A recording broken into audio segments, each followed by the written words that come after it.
मगध देश के जंगलों में एक खूंखार डाकू का राज हुआ करता था। वह डाकू जितने भी लोगों की हत्या करता था उनकी एक एक उंगली काटकर माला की तरह गले में पहन लेता। इसी वजह से डाकू को सभी अंगुलीमाल के नाम से जानते थे। मगध देश के आसपास के सभी गांवों में अंगुलीमाल का आतंक था। एक दिन उसी जंगल के पास के ही एक गांव में महात्मा बुद्ध पहुंचे। साधु के रूप में उन्हें देखकर हर किसी ने उनका अच्छी तरह स्वागत किया। कुछ देर उस गांव में रुकते ही महात्मा बुद्ध को थोड़ा अजीब सा लगा। तभी उन्होंने लोगों से पूछा, आप सभी लोग इतने डरे और सहमे सहमे से क्यों लग रहे हैं? सबने एक एक करके अंगुलीमाल डाकू द्वारा की जा रही हत्याओं और उंगली काटने के बारे में बताया। सभी दुखी होकर बोले कि जो भी उस जंगल की तरफ जाता है उसे पकड़कर वो डाकू मार देता है। अब तक वो 99 लोगों को मार चुका है और उनकी उंगली को काटकर उन्हें गले में माला की तरह पहनकर घूमता है। अंगुलीमाल के आतंक की वजह से हर कोई अब उस जंगल के पास से गुजरने से डरता है। इन सभी बातों को सुनने के बाद भगवान बुद्ध ने उसी जंगल के पास जाने का फैसला ले लिया। जैसे ही भगवान बुद्ध जंगल की ओर जाने लगे तो लोगों ने कहा कि वहां जाना खतरनाक हो सकता है।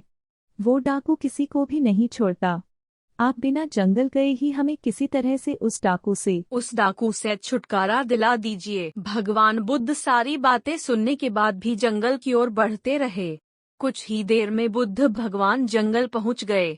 जंगल में महात्मा के भेष में एक अकेले व्यक्ति को देखकर अंगुलीमाल को बड़ी हैरानी हुई। उसने सोचा कि इस जंगल में लोग आने से पहले कई बार सोचते हैं, आ भी जाते हैं तो अकेले नहीं आते और डरे हुए होते हैं। ये महात्मा तो बिना किसी डर के अकेले ही जंगल में घूम रहा है।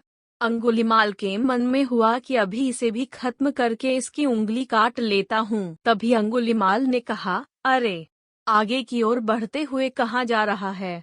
ठहर भी जा। भगवान बुद्ध ने उसकी बातों को अनसुना कर दिया।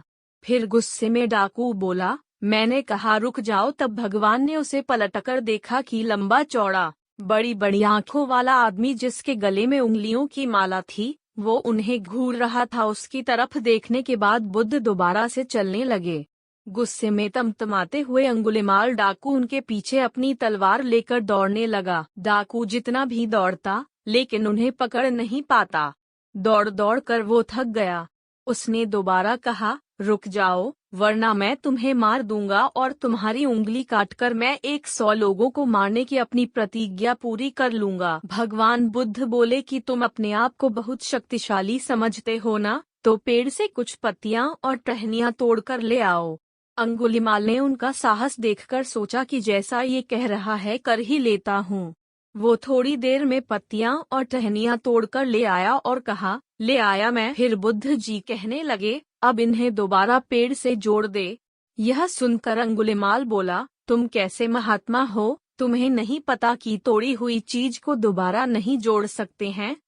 भगवान बुद्ध ने कहा कि मैं यही तो तुम्हें समझाना चाहता हूँ कि जब तुम्हारे पास किसी चीज को जोड़ने की ताकत नहीं है तो तुम्हें किसी वस्तु को तोड़ने का अधिकार भी नहीं है। किसी को जीवन देने की क्षमता नहीं तो मारने का हक भी नहीं।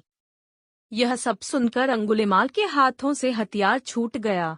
भगवान आगे बोले, तू मुझे रुक जा कह रहा था, मैं तो कब से स्थिर हूँ। वो तू ही है जो स्थिर नहीं है। अंगुलीमाल बोला, मैं तो एक जगह पर खड़ा हूँ तो कैसे अस्थिर हुआ और आप तब से चल रहे हैं। बुद्ध भगवान बोले, मैं लोगों को क्षमा करके स्थिर हूँ और तू हर किसी के पीछे उसकी हत्या करते हुए भागने की वजह से अस्थिर है। यह सब कुछ सुनकर अंगुलीमाल डाकू की आंखें खुल गई और उसने कहा, आज के बाद से मैं कोई अधर्म वाला कार्य नहीं करूँगा। रोते हुए अंगुलीमाल डाकू भगवान बुद्ध के चरणों पर गिर गया। उसी दिन अंगुलीमाल ने बुराई का रास्ता छोड़ा और वो बहुत बड़ा सन्यासी बन गया।